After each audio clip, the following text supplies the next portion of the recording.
The biggest attractions during Rose Festival is the Portland 200 car race, featuring the top drivers from the Indy 500. They won't be in town for another week or so, but today at Portland International Raceway, there was a big race. John Hammerly says it's one like you've never seen before. Title for title. Gary Cattermas is proud of his car. And the way he cares for it, this 1963 Ford Cobra still has plenty of spunk. So much spunk that Gary thought he'd look around for someone to drag. He picked out KGW Radio's traffic helicopter. And I thought, oh, 63 Ford, come on. What kind of joke is that? So we accepted the challenge, and then Gary shows up with his Cobra, and it's a 63 Ford, all right. Can't argue with that, but we may cheat. Beyond that, I can't say. We will have the advantage of gravity on our side. We may end up taking it up to about 600 feet and falling the quarter mile. It may be the only way to win. You know, I really have never raced a helicopter before, and I really don't know how this is going to come out. I know that I think I stand a pretty good chance of winning.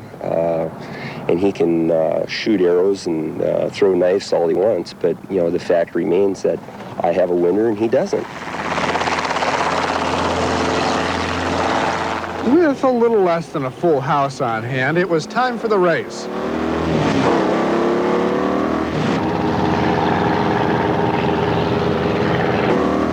It didn't take long to run, but with 200 vertical feet separating the racers, the final standings are now in dispute.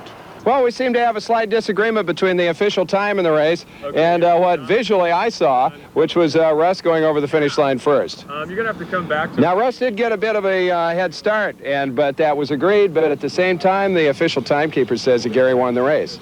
So it was apparent that Lorenzini, the man suspected of a false start, was flustered by the accusation. Well, I still maintain that we won, John. We crossed the finish line first. The helicopter cannot start from a standing stop. We tried to, or standing start, stop, start, if you know what I mean. But even before the final results are made public, the two racers agreed to pit wheels against rotors again next year.